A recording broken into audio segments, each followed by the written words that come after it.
ఓం శ్రీమాత్రే నమ శ్రీమనోన్మన్యే నమ శ్రీ మహాగణాధిపతయే నమ.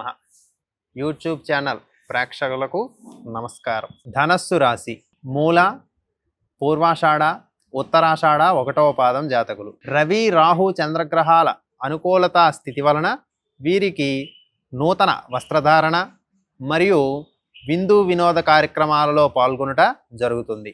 మానసికంగా ఉల్లాసంగా ఉంటారు. ఇతరులను నవ్వించే ప్రయత్నంలో ఆనందాన్ని పొందుతారు. కానీ ఈ వారం నూతనంగా ప్రారంభం చేయవలసినటువంటి విషయాల జోలికి వెళ్ళవద్దు. గతంలో అసంపూర్తిగా ఉండేటటువంటి పనులు ఏమైనా ఉంటే అవి ఈ వారం పూర్తి అవ్వడానికి అవకాశం ఉంటుంది. ఈ వారం మొదలుపెట్టేటటువంటి కార్యక్రమాల్లో ప్రయత్నాలు అనుకూలించవు. ఉద్యోగులలో కొంత నిరాశ నిస్పృహలు ఏర్పడతాయి. సమాజంలో మంచి పేరు ప్రతిష్టలు పొందుతారు. కానీ నూతన కార్యక్రమాలను ఈ వారం వాయిదా వేసుకోవడం కొంతవరకు ఉపయుక్తము. ఈ వారం ఆంజనేయ స్వామి వారి ఆరాధన, హనుమాన్ చాలీసా పఠనము ఎంతో ఉపయుక్తంగా ఉంటుంది.